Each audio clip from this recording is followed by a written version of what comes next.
otro no sé. O al revés. Igual te cuento. ¿Me das el chinchín ahora? Chin. Ellos son integrantes del grupo de teatro comunitario Ateneos. Es un grupo abierto a personas de cualquier edad y condición social que se junta a ensayar 2 veces por semana a la salida del trabajo.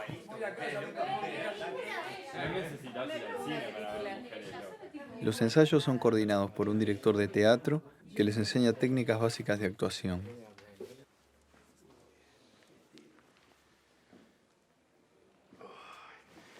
Ahí en el lugar hacemos saltito. Hoy están empezando un nuevo año de trabajo. Tienen el objetivo de preparar la obra de teatro Mirando al Cielo para presentar en una función en diciembre. Ahí, suelto, ahí, va. Va, ahí, fuerte. Eso. Ahora se busca Empezó a hacer cosas raras. Y hay uno que es el 2, que dice algo por ahí que lo lees vos, Alejandro. Vamos. Entran en escena 2 guardias y el jefe de guardias. Los siguen 7 hombres y mujeres vestidos con uniformes de presos. Buenos días. Buenos serán para vos. Tengo el deber y el placer de comunicarles que en unos días tendrá lugar la fiesta de conmemoración del centenario de la inauguración de la cárcel. La estructura carcelaria completa ha elegido confiar en ustedes, convocándolos a preparar ni más ni menos que una función de circo. ¿Una función de circo? Suena un redoble de tambores que va subiendo de velocidad. Cuidado con eso. Se escucha un golpe. Apaguen eso. No están pudiendo ver más allá. Frenemos y pensemos. La vida acá adentro es siempre la misma. Ahora, si armamos este espectáculo, vamos a poder hacer muchas cosas que no podemos hacer en las celdas. Tenemos que aprovechar. ¿Me siguen? ¿Entienden lo que estoy queriendo decir? Estoy hablando de salir, de ser libres. Yo nací en el 85 en Holanda, porque mis padres estaban exiliados hacía 2 años allá. Mi padre era tupamaro y estuvo 12 años preso en la dictadura. Sufrió mucho, fue muy torturado, las pasó feas. Bueno, cuando volvió de Holanda, mi viejo nunca quiso saber más nada con el sistema capitalista. Entonces, nunca quiso tener un patrón, nunca quiso hacer lo que hay que hacer para sobrevivir en esta sociedad. Entonces, obviamente que, intentó con algunas opciones, yo que sé, alternativas, vendía dulce de leche y dulce de membrillo en la bicicleta, bien cosas de hippie, pero te cagás de hambre. Entonces, terminó afanando. En la mitad de la escuela, un día no me vino a buscar. Un sábado, él siempre venía a buscarme los sábados. No me vino a buscar y a los días me enteró que estaba preso. Ya eso a mí fue como, no sé, se te cae el mundo. No entendía nada, nadie me decía qué había pasado. No entendía qué pasaba y tal. Y ahí lo empecé a ver. Y ver ese lugar tan espantoso donde fila gente, no sé, ir con gente golpeada por la vida, tristes, sucios, sin dientes, con los pelos todos despeinados, como una persona abatida por la vida. Decís, pero toda esta gente la atropelló la vida y yo estaba con ellos. Recuerdo que mi padre me mostraba un mapa en la cárcel y me decía, a este lugar voy a ir yo, este lugar es un paraíso, no sé qué. Y yo en un momento pensaba, ¿este viejo a dónde quiere ir? Porque está acá entre las rejas, ¿no? Pero yo pensaba para adentro y no decía nada, lo escuchaba, que él me contaba. De eso me acuerdo y sé que no sé, no sé cuánto tiempo pasó, capaz que pasó una semana, capaz que pasó un mes. Sé que cuando me dicen que se fugó, yo sabía que estaba en ese lugar. Y de hecho me estaba hablando de un lugar en Paraguay, que era donde se había ido. Y para mí desapareció, ¿no? Y al tiempo me llamó. Y ahí atendí, hablaba con él, me decía te amo, te extraño, no sé qué. Pero yo sentía como que sí, me ama, me extraña, pero no está acá. Entonces estaba como como un dolor y un enojo también.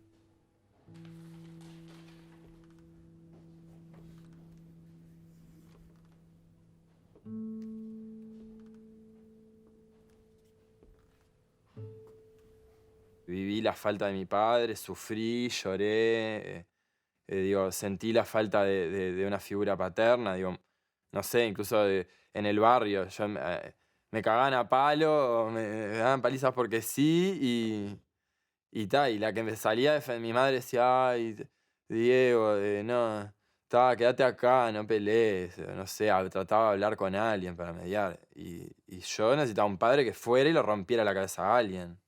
Y siempre fui, era como encorvado, ¿no? Como metido para adentro y hacia adelante, como creo que el miedo estaba expresado en mi cuerpo. Por eso también recibía todos los golpes que recibía, porque tenía un cartel, hola, vengan a pegarme.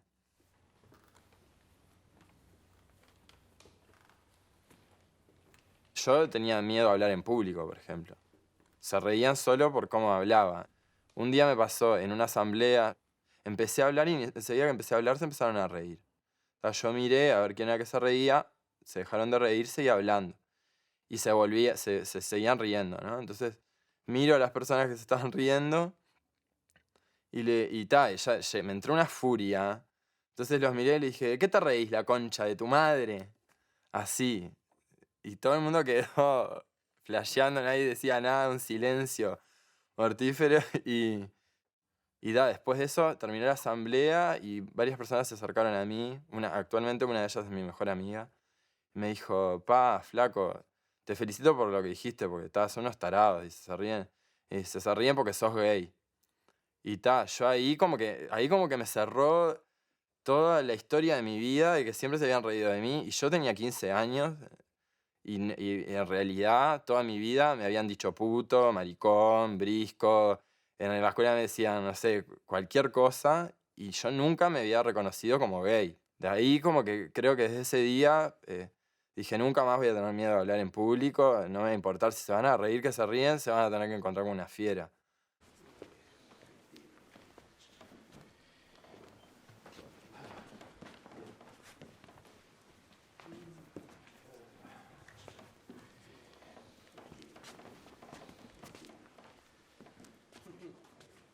Durante el otoño trabajaron con ejercicios que buscaban integrar y desinhibir al grupo.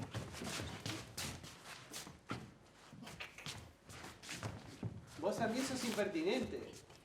Eso. No te vayas, porque sos impertinente con él. Eso.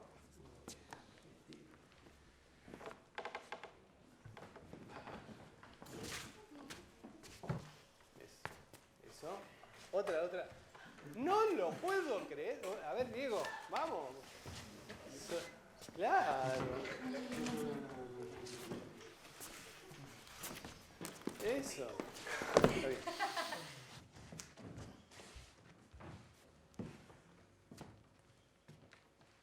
También expreso mi odio así como, no te soporto, te mataría.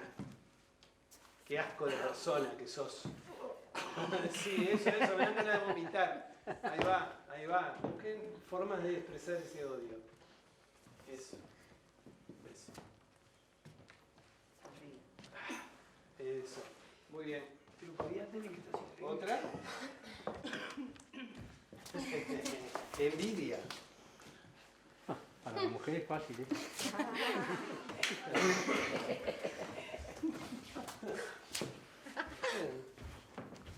Hija de su madre, mirala, todo lo que tiene. Eso es. Te morís de envidia.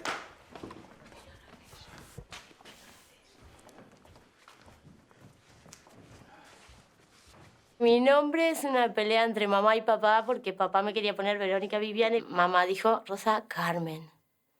En mi barrio había una señora que era la vieja Rosa y que era una bruja y que decían que hacía brujerías. Yo era chiquitita y yo odiaba llamarme igual que ella y la seguían muchos perros a ella. Y era fea, mala. Y yo no quería ser un día Doña Rosa o la vieja Rosa.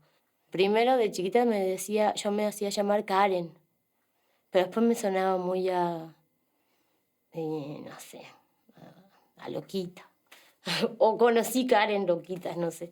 Entonces, después se fue transformando en Camila, pero ya hace muchísimos años, ya no recuerdo cuándo fue.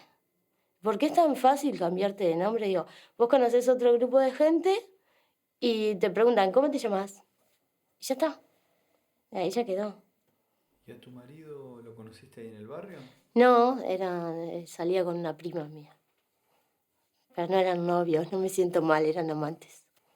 Y bueno, y ahí mis viejos, mi padre más que nada, no me lo perdonaba. Por lo que era él, lo que éramos nosotros, y irme de un día para el otro. Cuando nos conocimos yo me fui a vivir con él enseguida.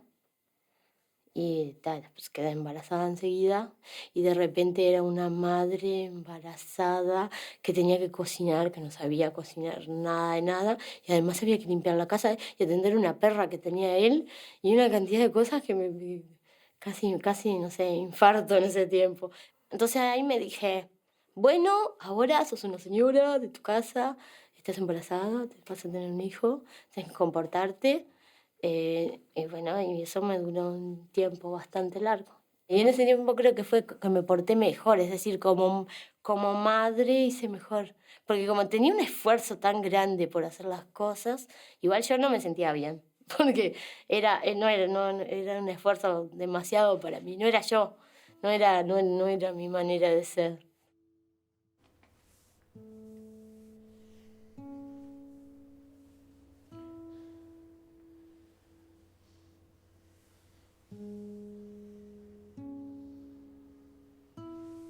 Después tuvimos un pequeño tiempo cuando me separé, que me fui para otra casa con mi hijo. Entonces estábamos por allá, él iba al colegio, yo lo pasaba a buscar, yo iba a trabajar, hacía todos sus deberes. Luego nos íbamos para casa, pero una casa sin luz, es decir, sin heladera, ¿no? Sin las cosas dentro de la casa. Y hacíamos un campamento y era divertido. O llenábamos la casa de velas, que prendimos fuego el baño, pero no pasó nada. Se prendió fuego, me desperté y estaba todo lleno de humo. Y bueno, pero no perdimos nada. Tampoco había mucho para perder, pero ¿Y te llevas bien con tu hijo ahí toda esa época? Sí, tenía 8 años ahí. Era chiquitito. Entonces, sí, obvio. Digo, él hacía todo lo que mi mamá decía. Me rezongaba también. Todavía no me rezongaba tanto como ahora, pero me rezongaba. Digo, ya me decía, tal cosa no se hace. Madura, mamá. Porque tengo un hijo que es un viejo joven. Es un serio que es... Y a veces me echo la culpa. Digo, por ser así, él es así. Estudia, se comporta, tiene agenda, tiene todo lo que yo debería tener. O como yo debería ser. Me rezonga, maneja las cuentas de la casa. Yo no. Creo que influyó en su personalidad. ¿Viste? Y a veces me siento un poco culpable. Porque, bueno, las madres somos unas culposas de mierda. Perdón, mierda. Pero no sé si será así. Igual es un triunfador, por suerte. Le hizo bien igual. No querer ser como yo, capaz que estuvo bueno.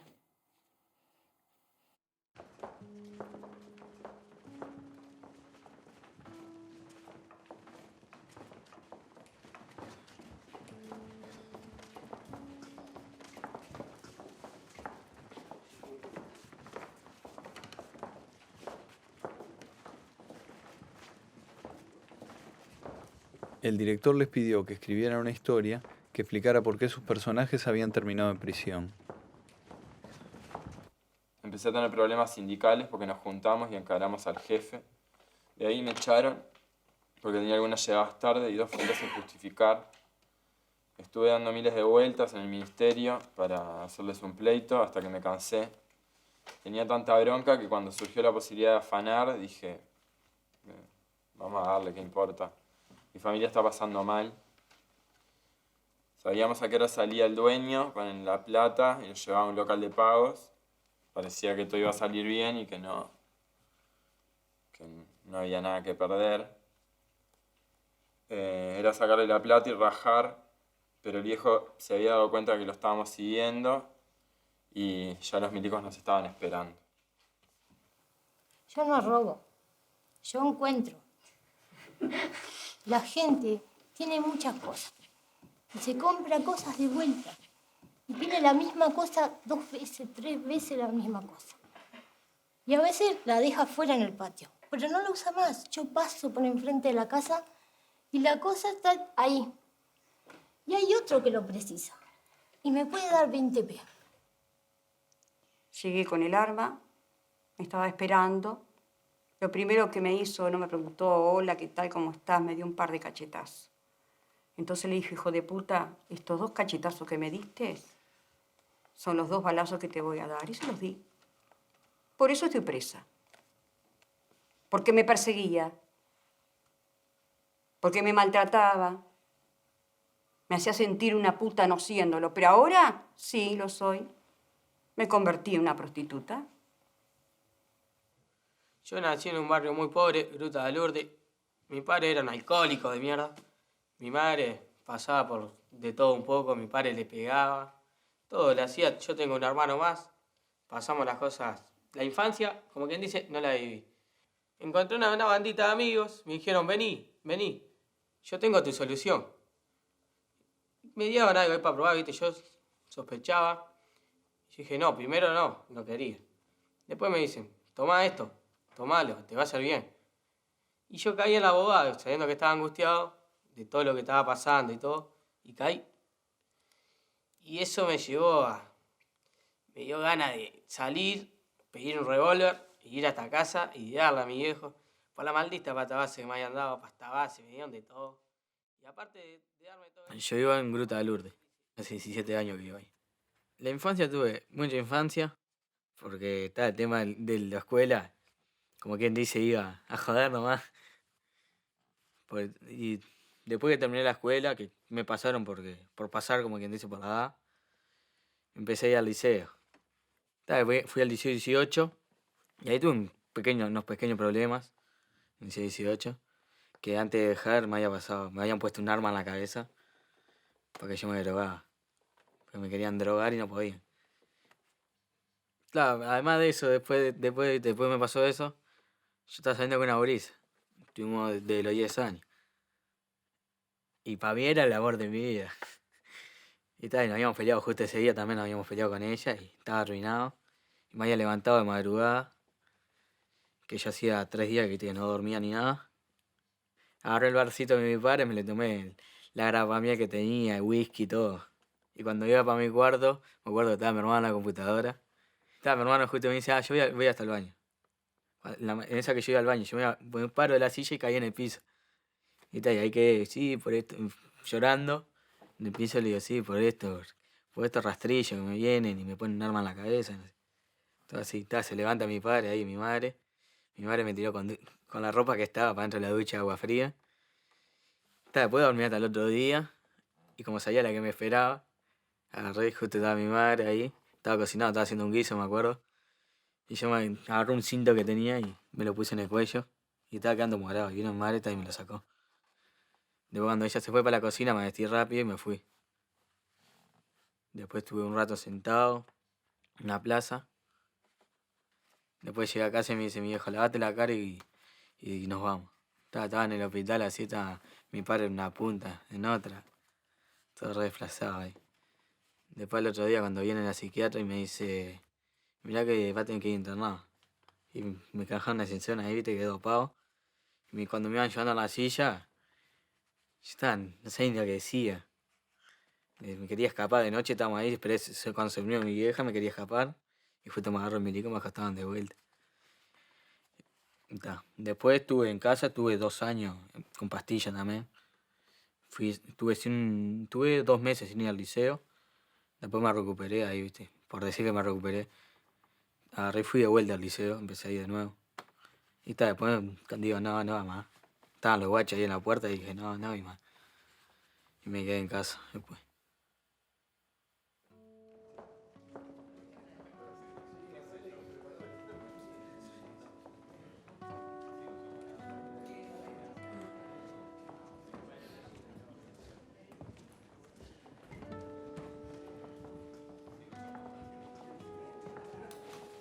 Ya en el barrio ya me bautizaron como en solitario. porque ando solo para todos lados. No tengo amigos. Porque un amigo no te va a ir a ofrecer, tomá, fumate esto, te va a hacer bien. Si estás triste, tomá esto, no. Rompa esa y digo, mejor apartarse, estar solo y bueno. ¿Y tu exnovia no la viste más tampoco? Ahora me empezó a mandar mensajes porque siempre me manda. Y yo, viste, como digo siempre, ¿no? Siempre hay que respetar. Y agarré la otra vuelta, le mandé un mensaje a mi madre. Yo fui, viste, le mostré el mensaje a mi novia y todo. Después de que me pasó eso, yo conocí a esta gurisa. Estuvimos hablando por fase y ahora está hace 6 meses que estamos saliendo. ¿Y cómo es la relación? No, nunca nos peleamos, eso es lo mejor, que nunca nos peleamos. Y como todo el mundo me dice, y sí, estuvieron tanto hablando, que mira que 2 años y 7 meses hablando con la misma gurisa. ¿Nunca se habían visto? No, nunca. Hasta que un día dije, voy a faltar a trabajar y la voy a cagar. Y no, porque quería estar seguro, ¿viste? Porque no quería pasar de vuelta por lo mismo. Claro. Y ahora viene bien la cosa. Sí, bastante bien. No he ido para casa porque yo todavía no la quiero llevar. Me quedo asegurado, bien asegurado.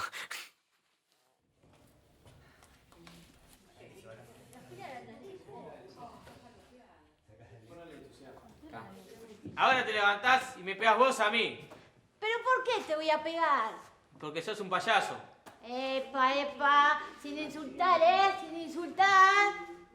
Ay, mamita, contigo va a ser imposible. Durante el invierno empezaron a ensayar con el texto de la obra. Imaginate que estás en el patio de la prisión. La mierda esta de todos los días. Bueno, ahora imagínate que estás libre. No puedo. No me acuerdo cómo era. Imagínate que todo esto se disuelve. Pará, acá, vos le decís... A ver, con esta mujer es imposible, con este Jonathan es imposible. Oh, no voy a poder, ¿no? Lo voy a intentar, ¿no? Bienvenidos. Más misterioso. Bienvenidos. No, mucho más misterioso. Bienvenidos. No, más. A ver. Más Algo Bienvenidos. no, Sean. misterio. ¿Pero qué es misterio entonces? ¿Qué es? Bienvenidos. Cuidado con lo que va a pasar. Bien, ahí va. Bienvenidos. Un poco más exagerado todavía. Bienvenidos. Bien. Como que si fuera... Bienvenidos. No, eso no es misterio. Eso no es misterio. Yo lo quería. Yo no quería más candor todavía. Y que aparezca ese, como es como una inocencia. Perdiste a tu mamita. Le hice caso a mamá. Eso. Se te llenan los ojos de lágrimas. Sí, sí. No entiende que los psiquiatras están peor que yo. Eso. Más ligerito los brazos. Todo lo que yo hago para él. Aguantar esos adolescentes. Como que ya eso ya pasó. Y si tengo que contarlo, lo hago también. Lo que sí nunca se los conté fue a las parejas. Por mi boca así no me sale contárselo a ninguna pareja. Pero está eso, digo, capaz que un día también lo supero, pero digo, no todos son iguales. Pero por las dudas, mejor no lo cuento. O sea, los hombres están de paso. O sea, lo ideal es que estén para siempre, pero por si están de paso, mejor ese secreto me lo quedo yo. Nunca pude recordar qué edad tenía cuando empezó. Y sí puedo tener una idea muy vaga, quizás 10 años, pero es algo que me lo borré. Pero si te digo, o sea, no puedo decirte nada, pero sé que era niña. Y no tenía 15, por ejemplo, eso sí lo tengo bien claro.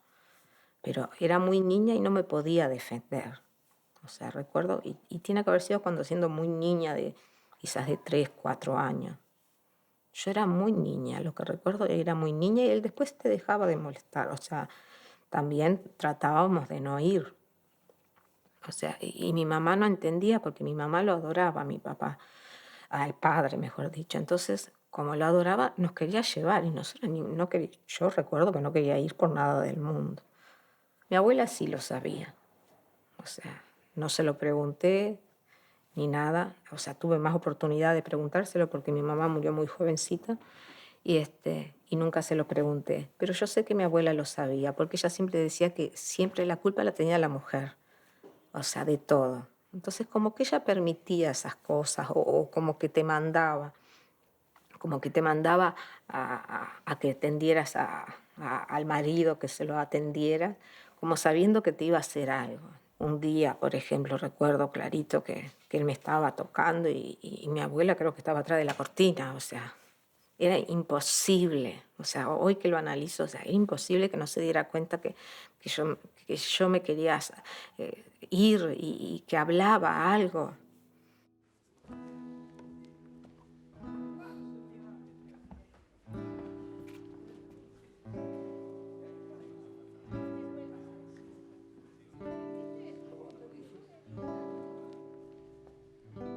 Entonces, claro, llegó un momento cuando yo tenía 30 y pico, ya no, mi cabeza quería contar, sacármelo de adentro, porque aquello era algo que me afectaba a montones. Y a mí, claro, se me ocurrió empezar a ir al psicólogo y quería preguntar, yo quería saber si mi mamá sabía, si había, o sea, si sabían. Y como que se empezaron a alejar de mí. Y estuve casi 20 años sin hablarme con ninguna de mis hermanos. O sea, cuando yo empecé a preguntar mucho, como que buscaron cualquier cosa como para alejarse. Como que no quisieron que yo preguntara. O sea, en el primer momento también me hubiese gustado saber si mi mamá sabía. O sea, ya pasó, pero quería saberlo. Yo pienso que a mi mamá también. O sea, ella era abusada también. Entonces digo como que, no sé si, por qué lo hizo. O sea, si sabía, por qué lo hacía, capaz que, no sé, la pobreza. No tiene, nada tiene una justificación, pero digo, siempre me decía la psicóloga, ¿y qué le preguntaría? Y yo les preguntaría por qué. O sea, yo quería saber por qué, si lo sabía. O sea, mi intención hoy es preguntarle por qué, si lo sabía. Más que nada si lo sabía. ¿Y por qué no nos cuidaba?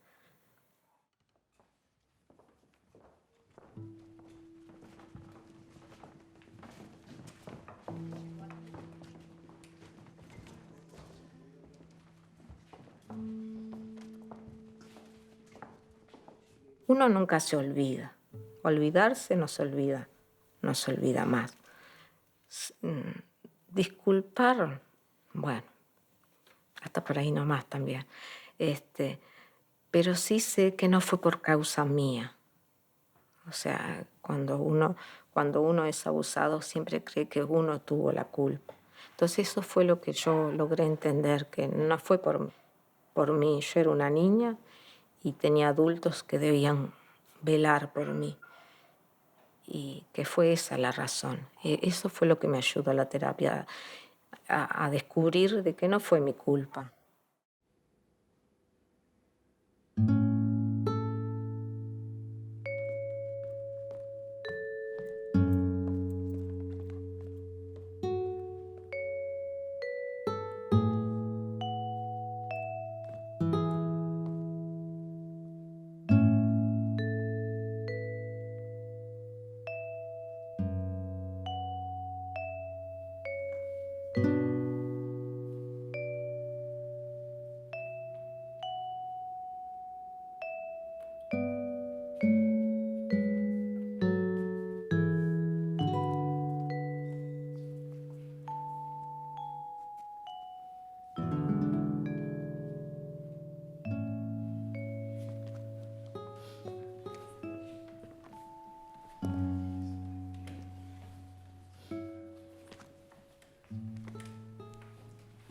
Presas de mierda. Me tienen repodrida. Me quiero ir de acá. Eso. Y hacer una acción del zorro. ¡Soy ministra! Eso. Ministra, Eso. ministra, Eso. Con ese temblor. ministra. Ay. Eso.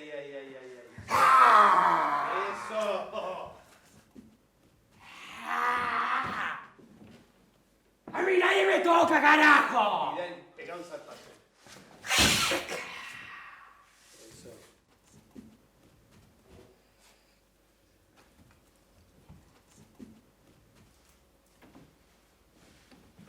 Pero más en el milico, más.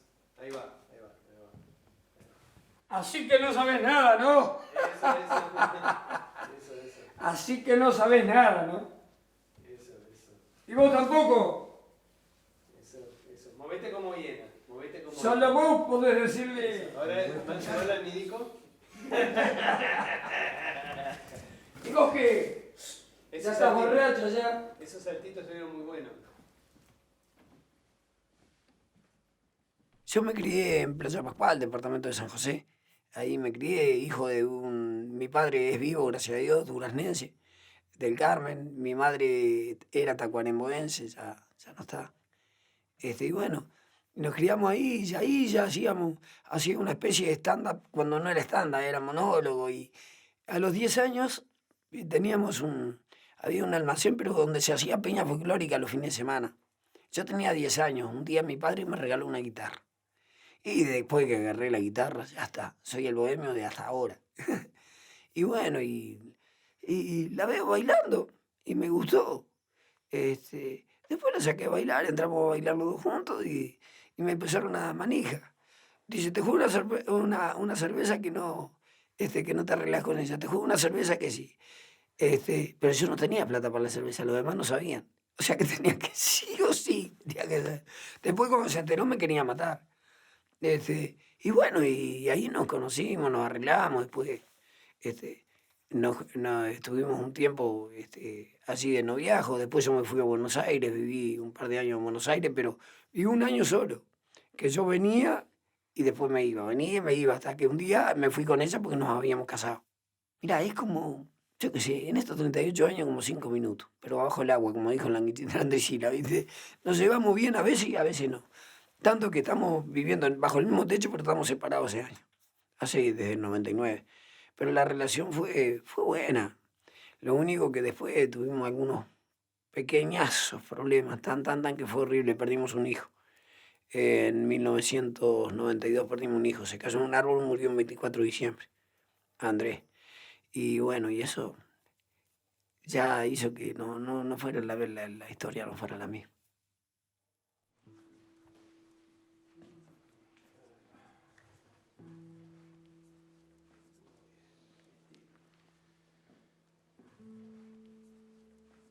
Estaba roto el matrimonio.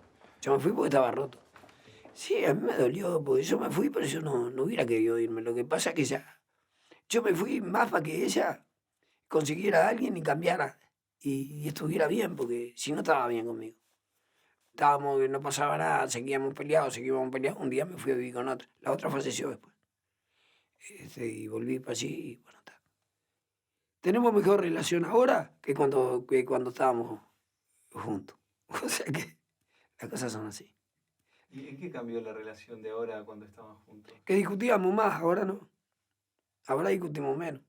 Aparte, si yo salgo por ahí y no vuelvo, el otro día se me armó un lío bárbaro.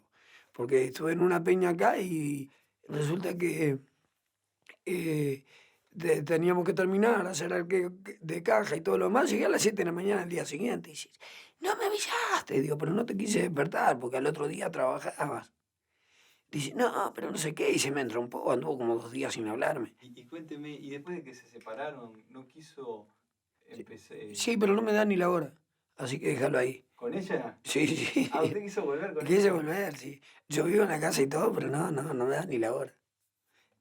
Bueno, pero yo a veces pienso, digo, nosotros vamos a terminar como era. Sí, porque, yo qué sé, ya estamos viejos, se basta de pavada, ¿verdad? Pero vos sabés cuándo se va a arreglar esto, el año que viene. El año que viene yo pienso que se va a arreglar. Yo ahora, a fin de mes, tengo que ir a sacar el pasaporte, porque yo soy ciudadano italiano. Mi hijo me anotó allá en Calabria. Para poder ser el ciudadano, me hizo ciudadano a mí. Yo todo lo que tengo que hacer es sacar el pasaporte nomás. Pasaporte comunitario. Y la tengo que poner a ella en el pasaporte mío.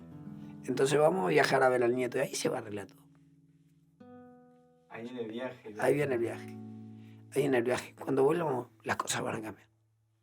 Y si no cambian, bueno, está. Pero por lo menos hicimos un viaje.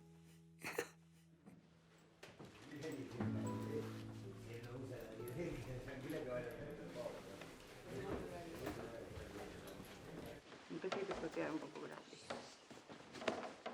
Fíjate. Ese azul oscuro me gusta más. Ahí está. Por los oscuros. Ya está, Oh, qué me pongo grande. loco. Al principio de la primavera consiguieron los vestuarios para los personajes de la obra.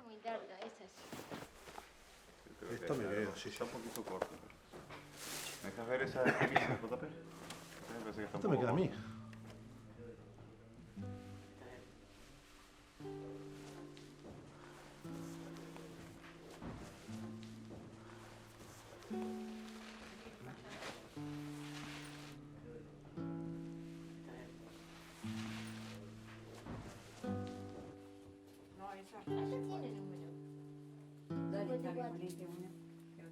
¿Cuánto? 54.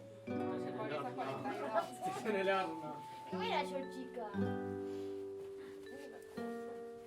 No, me parece que Correte, estás adelante. indio para mí.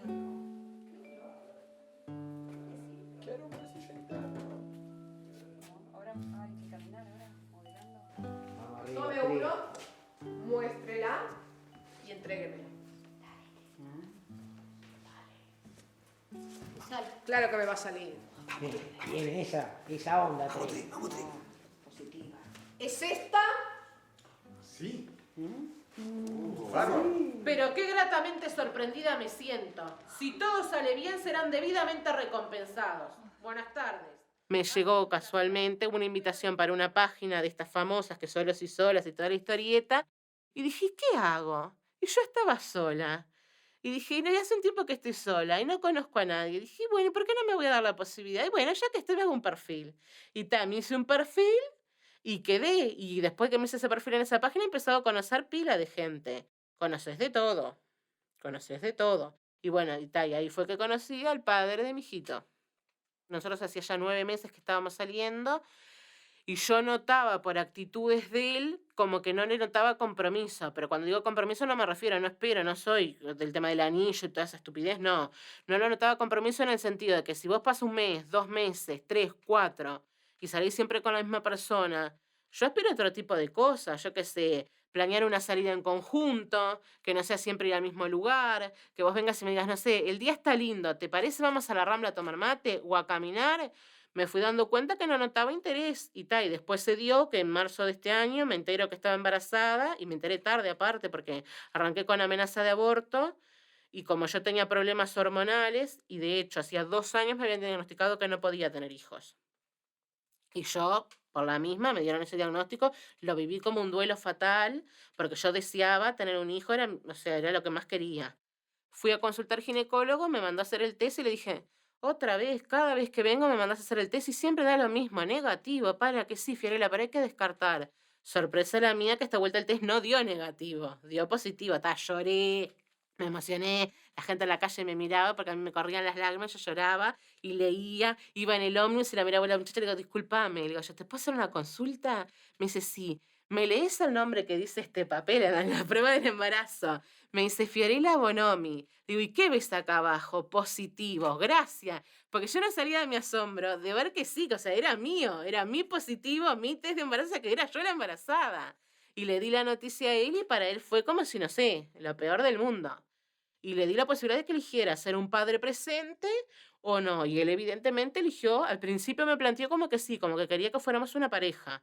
Que le duró, nada, 1 semana y bien, gracias. Y después se borró.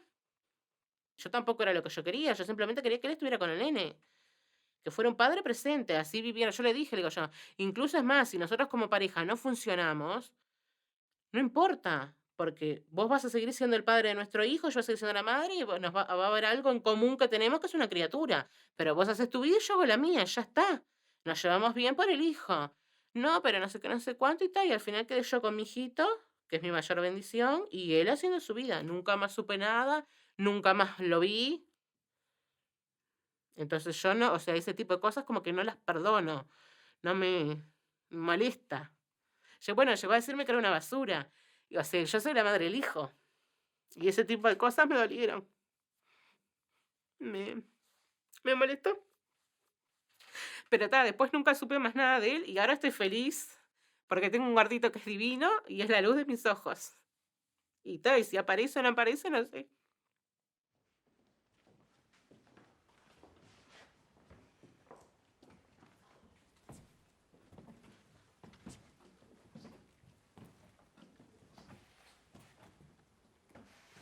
Yo decidí traer a ese hijo a este mundo.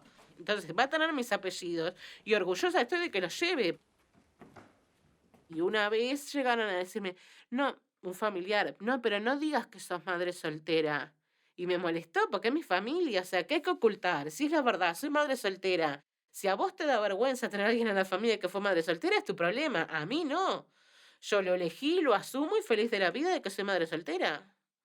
Ahora lo tengo durmiendo conmigo porque tiene su cuna y todo en el cuarto, pero es esa cosa de que no logramos que pase para la cuna porque yo lo pongo con toda mi buena voluntad y la criaturita me mira desde la cunita y me hace así y llora y tal. ¿Qué le voy a hacer? Me puede y me lo traigo que duerma conmigo y yo sé que todo el mundo dice, no, pero tiene que dormir en su cuna. Y bueno, sí, lo malcrio. ¿Y qué voy a hacer? Y bueno, y después, bueno, duerme conmigo y es el hombre de mi vida. Él vendría a ser mi acompañante. Yo duermo en cama de 2 plazas, yo duermo en mi sector de la cama y al lado, donde se supone que iría mi pareja, está mi hijo. Y tenemos esa cosa de ese idilio de nos miramos y él me mira y se queda, y está dormido y se ríe, y está despierto y se ríe, y se me queda mirando y yo lo miro.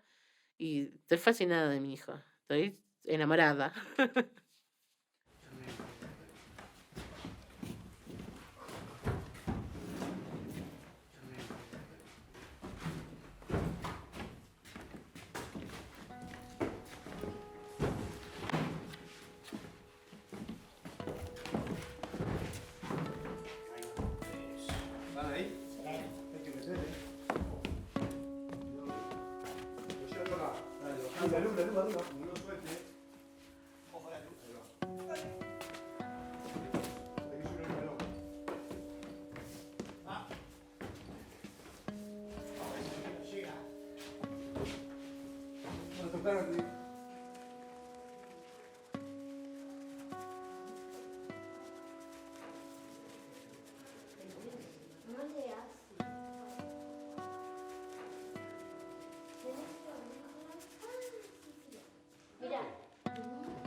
Sí, es mejor para trabajar. Mucha agua le cuesta más secar.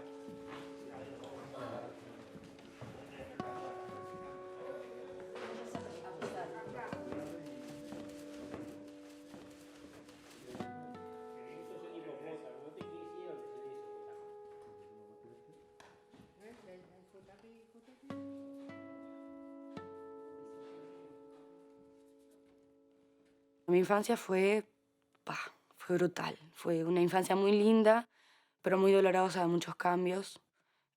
Yo lo que considero que tengo bueno, que no es porque me sienta diferente a todos y que yo soy súper, no. Pero yo soy adoptada, y algo que hizo mi mamá fue eso, que me tocó el corazón por cómo lo trató, por cómo se desenvolvió conmigo, porque me lo dijo desde que yo nací, no debo haber tenido conciencia, pero ya me lo decía igual. Y bueno, yo nací con ella, en realidad ella tuvo un matrimonio anterior al mío, y tuvo a mi hermana, que tiene 31. Y bueno, mi hermana estuvo de acuerdo con que me adoptaran, y yo tuve muchos problemas con esa persona que yo no la considero madre biológica, porque madre es quien te cría y no quien te da luz. Y esa intriga de saber quién es, de saber información, porque quieras o no, por más de que vos no te interese, porque yo ya tengo mi familia, mi papá es quien es y mi mamá es quien es, y mi hermana y mis hermanos. te intriga saber por qué hace esas cosas esas personas, por qué llegan a después de que tenés una historia, tener tantos hijos y dejarlos. ¿Y la fuiste a conocer? No quiero. No quiero. Porque después de todo lo que me enteré, yo me enteré que ella tuvo 14 hijos involucrados, mi hermano y yo, después no tengo idea si tuvo más. Sentí que era un ser malo, porque no puedes hacer eso. Existen preservativos, pastillas. Los preservativos hoy en día te los dan gratis. Entonces yo creo que no me gustaría. Mi hermano sí la quiso conocer y yo le dije que si él la quería conocer yo no tenía ningún problema. Pero no me interesa. Es una persona más, pero no me interesa.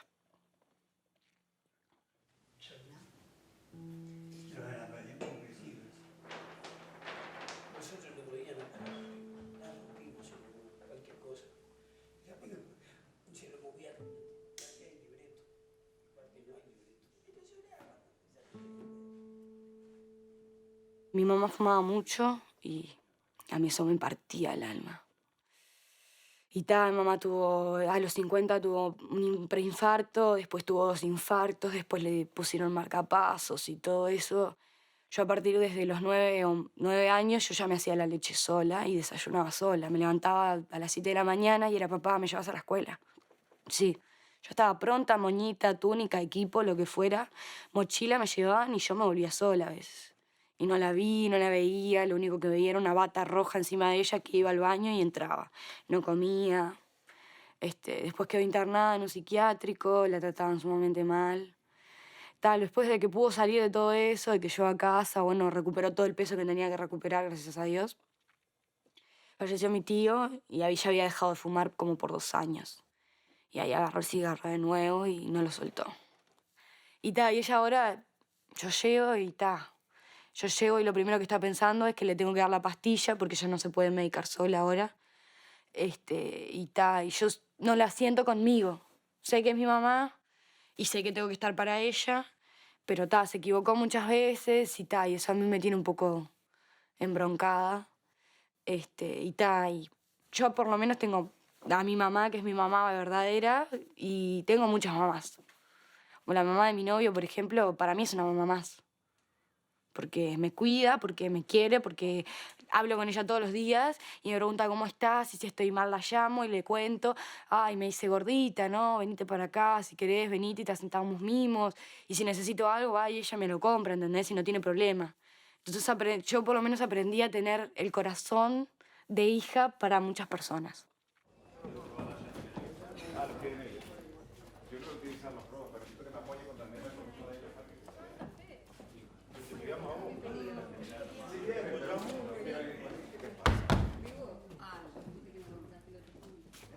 En el último ensayo antes de la función, el director les pidió que improvisaran una dinámica entre guardias y presos.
He vivido casi toda mi vida en Venezuela. Nací allá a los 9 meses y un día de haber llegado a mi mamá. Yo viví al principio por mucho tiempo más que nada con mi viejo, porque mis viejos se separaron y era mi papá el que tomó, el que tenía más cabeza, más organizado, y dijo, bueno, yo me quedo con los chicos. Después él, cuando yo tenía unos 20 años, se enfermó de cáncer. Me tocó a mí parcialmente cuidarlo, esencialmente de los hermanos que quedábamos, a pesar que tenía esos 21 años. Me tocó el cuidado, no fue mucho tiempo, realmente una vez que ya estaba grave, no duró más de 2 meses. Aparte de eso, yo casi empezando a trabajar, dejo a mi novia embarazada y entonces tengo que asumir otras responsabilidades que hace que el de establecerme como familia se hiciera complicado. Había oportunidades en Houston, porque tenía familia política en Houston, para que trabajara ella o yo con la familia. Entonces, de una manera un poco precipitada por diferentes cosas que sucedieron, decide mi esposa irse. De hecho, primero que sea es mi hijo. Después se va ella y cuando yo supongo que iba a estar invitado al proceso de integrarnos allá, me dice, no, mira, acá no te estoy esperando. Porque, bueno, habían pasado una serie de cosas, de conflicto de pareja que habían hecho que sí, que fuera muy complicado el volver a atar el nudo que se había desatado. Y mi vieja estaba, por un lado, muy preocupada, porque estábamos viviendo juntos, y quizá eso hizo que incidiera, o fue una de las razones por las que empezó a volver a fumar, y lo que era una predisposición por haber fumado por 30 años a un cáncer de pulmón se convirtió en un cáncer de pulmón que, después de que yo le empiezo a mandar los exámenes, me dice, mira, lo que yo estoy leyendo acá y por lo que estoy hablando con amigos oncólogos, tu mamá tiene, no sé si 2 semanas o 2 años de vida. Yo sigo trabajando, pero además el trabajo, hay poco trabajo y tener poco trabajo en tu oficina es una situación donde puedes pensar mucho en las cosas. Y yo estaba en una onda de esencialmente no tener muchas ganas ni muchas razones para vivir, porque de alguna manera en el momento que se va mi esposa y que se está yendo mi mamá, yo sentí que me estaba quedando sin ningún tipo de familia.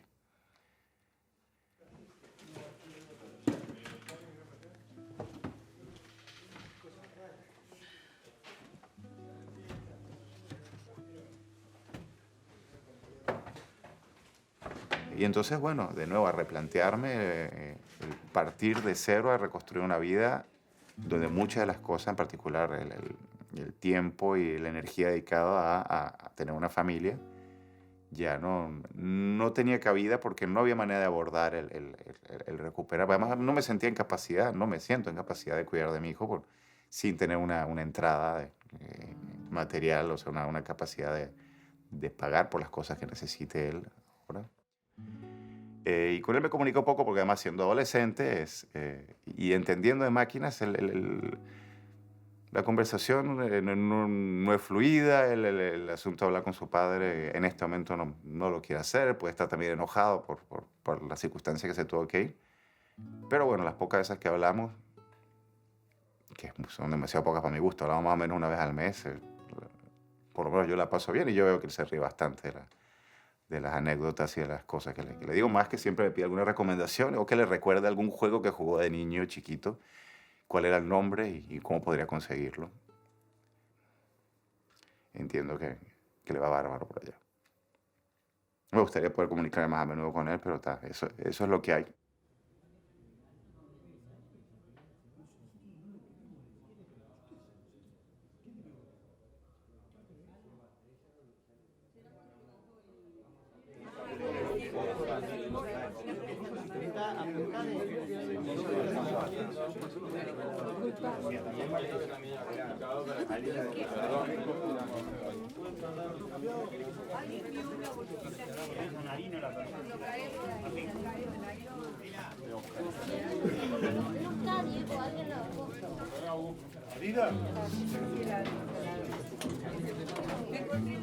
Antes de salir a escena estaban muy nerviosos.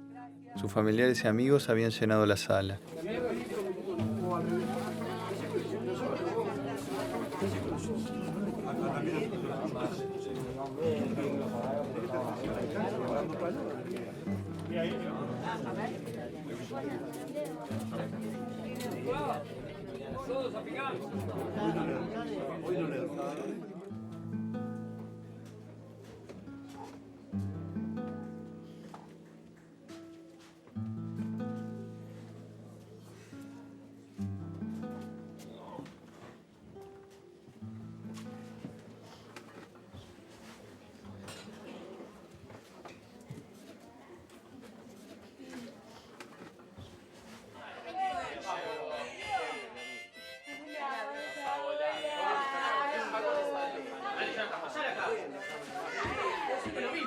Dale, dale, esto ya es así.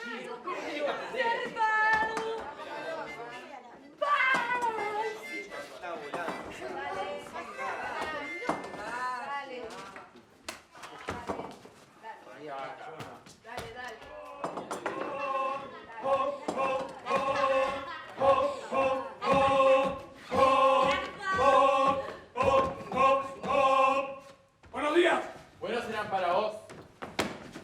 ¡Formación! Vamos a formar. Vamos a formar. Vamos a formar. Vamos. Vamos. Vamos a la pila. Vamos. Vamos, Javi. Vamos. Ponte ahí. Mariquero, vamos. Pará. Dos pilas, vamos. Vamos, dos pilas. Vamos. Vamos. Vamos, pilas. Tengo el placer y el deber de comunicarles que en pocos días aquí se estará celebrando una gran fiesta con motivo de la celebración de los 100 años de esta cárcel. La dirigencia carcelaria los ha elegido a ustedes para hacer nada más ni nada menos que una función de circo. Además está decirles que por el bien y la seguridad de su salud física y mental, todo debe salir bien. ¿Entendido? Todo debe salir bien. Sin más que decirles, me retiro.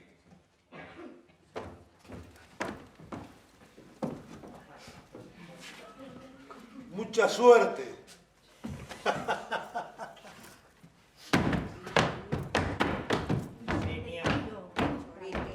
Vámonos.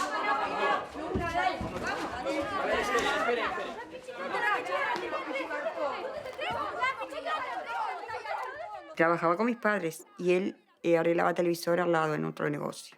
Entonces estaba mi hermana ahí, hablaron con él, todo bárbaro. Cuando salgo yo, adiós morocha, me dijo. Entonces miro así, estaba mi hermano.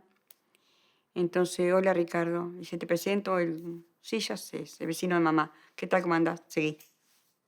No lo soportaba, en realidad, la forma de ser. Pero bueno, yo qué sé qué fue. Entonces le dijo a mi hermano, dice, si esta morocha me da pelota, me caso con ella. Entonces ahí empezó. Pero encontré que él hablaba muy coherente, muy bien, parecía un doctor. Me enamoré. A los 3 meses estaba casada. Y ahí está. Ya empezó enseguida. A los 6 meses ya me di cuenta que, aparte de que tomaba y él se ponía agresivo, pero me había enamorado, ¿qué voy a hacer? Pero a los 12 años ya no. A los 12 años, se metió con mis hijos, maltrató a mis hijos y ya no. Por defenderme a mí y mis hijos, ¿eh? La nena le mordía la pierna y el varón fue a agarrar un palo y le empezó a dar palo.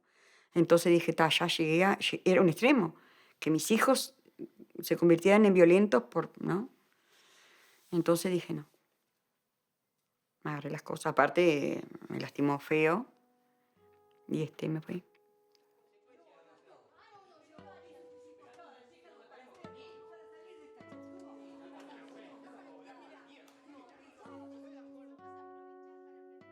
Después, de casualidad, esas cosas, yo trabajaba de doméstica y la señora me decía, ay, Lilian, ¿por qué no jugás un 5 de oro? No, no puedo gastar. Salía 3 pesos, ¿no? En aquel tiempo. Y esas cosas tanto insistió y jugué un 5 de oro. Jugué las edades de mis hijos y mi edad. Y me salieron 4 números. En aquel tiempo, 4 números, bueno, como ahora, es plata. Entonces, se ve que llegaron a los oídos de él. Y apareció. Veía un peso y... Entonces, que íbamos a poner un carro de chorizo, que eso quedaba el nombre de mis hijos, que... Y yo creí, porque yo era incrédula total. Y creí y pensé que había cambiado, que estaba pensando... Me mencionaba tanto los hijos, que... Yo digo, es real. Y resulta que... También compré garrafa, compré no sé cuánto, no sé, para el carrito todo. Y y no fue así. Pero una pantalla el carrito.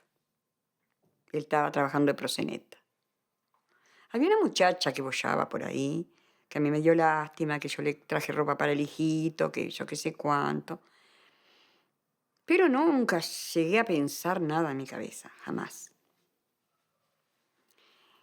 Un día vengo en el ómnibus y la veo en una esquina específica que se paraban las chicas a trabajar en Las Piedras. Y la veo. Dije, va, esto. Bueno, está.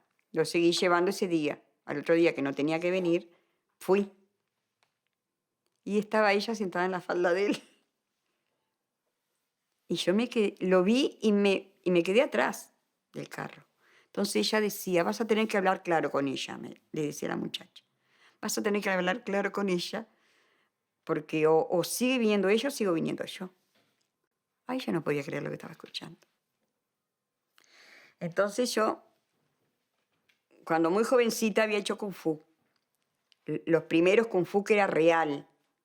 Y el carro era de una altura, yo qué sé, ponele así, y yo era bajita, yo era de Championes. No sé cómo hice para volar hasta esa parte. Las botellas volaban, los bollones de picles, de todo eso. Lastimé a uno acá, al otro por acá. Cuando llego a La Paz y voy a mi casa, después de haber ido a hacer la denuncia, estaba él. Él tenía un arma. Entonces, yo le saqué el arma de abajo de la almohada, él no sintió, y me fui a acostar con mis hijos. Él se despertó y fue a donde estaban mis hijos, en la cucheta, y me bajó, ¿no? De golpe y se despertaron los chiquilines. Le apunté y le dije, te vas. Te vas, y te vas, y te vas, y te vas, hasta que no lo vi en el portón. Estaba mi hermano y me decía, Liliana, ojo lo que haces. Entonces estaba ahí, sí, fue lo final.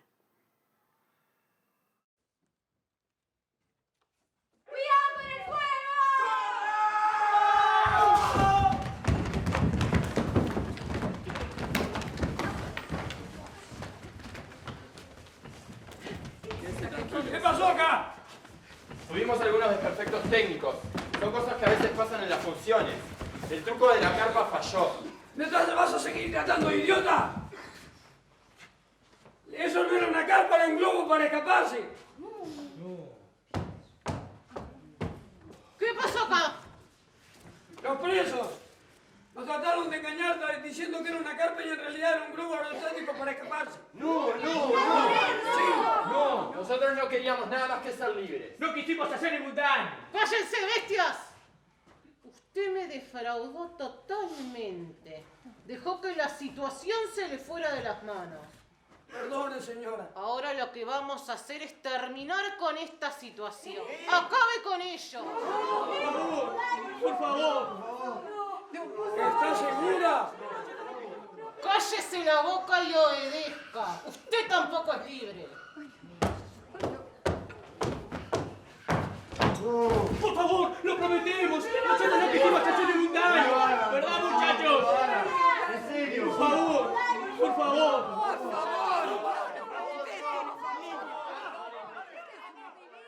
Fue una infancia tan linda. Vivía en Pagol y Boulevard Artigas, pero me acuerdo que hubo un desastre, se derrumbó, era un techo todo de bovedillas, se derrumbó y quedamos en la calle. Entonces de ahí a buscar casa. Y nos fuimos a Camino Maldonado. En aquel entonces, Camino Maldonado era una pequeña calle con un montón de árboles. Mira, yo no sé si era mi imaginación, porque fue a los 5 años, fíjate que yo me mudó. Mis hermanos ya tenían 9, ponele 10 la otra. Pero fue como encantado, era un bosque. Encima la casa, si bien era muy humilde, tenía un fondo impresionante. Había un aroma que estaba vivo, pero podías trepar como por una escalera. Ahí actuábamos a veces, en ese aroma, y cantábamos, todo un escenario ahí natural. Y recuerdo que la casa para mí era un palacio. Por eso te digo, mi infancia, fantástica. Sí. ¿La adolescencia cómo fue? Bueno, la adolescencia fue muy buena hasta, bueno, ese hecho que sucedió que para mí fue tremendo, ¿no? Por eso te digo, yo era muy ingenua. O sea, en realidad, en aquel entonces, por los 70, la virginidad, sobre todo en el tipo de familia conservadora, era como que a la virginidad le dabas un lugar muy no sé si sagrado, pero especial. Era una parte tuya, íntima, que la querías conservar para el momento preciso. Y bueno, y lo que a mí me sucedió personalmente fue que conocí a una persona que en mi vida fue nefasta, porque él era grande, digo, ya de 10 años. Pero bueno, el tema es de que yo me encuentro con este personaje, y se ve que mi cuerpo estaba quizás en el momento exacto para tener una muy buena relación. Pero este personaje me presionó, ¿entendés? Y me presionó mal. Y bueno, y al no estar preparada caí precisamente en ese embarazo que lamentablemente, o sea, Javier se llamaba. Yo lo tuve con toda la contención de mi familia, fue fantástico, porque ellos me apoyaron para tenerlo bien, pero lamentablemente después la historia de golpe cambió, porque Javiercito de golpe se enfermó, tuvo una oclusión intestinal y era un bebote, 8,5 kilos, y tenía 4 meses. Hermoso. Y bueno, y ahí fue internado, operado 2 veces, todo un tema. Y lo perdí por una infección generalizada. Sí. Entonces ahí fue otro etapa, yo digo desiertos en la vida, ¿no? Eso que te marca y son cosas que tenés que pasar.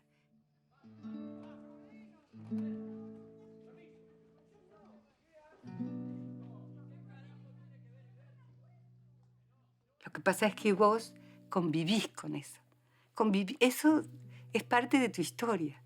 Y te das cuenta que te saca, ilusiones, o de pronto ya no podés eso, o aquello que fue, ¿qué hubiera sido mi vida teniendo actualmente un hijo de 39 años, digo, ¿no? O sea, ¿qué hubiera pasado? ¿Qué hubiera cambiado? Pero el dolor está, porque físicamente no está más. Y bueno, y fue en una edad que hasta ahí, yo siempre digo, hasta ahí fui feliz. Después de ahí hice lo que pude. Pero bueno, me premiaron, no sé, 3 hijos tengo hermosos y sigo ahora, sigo la vida.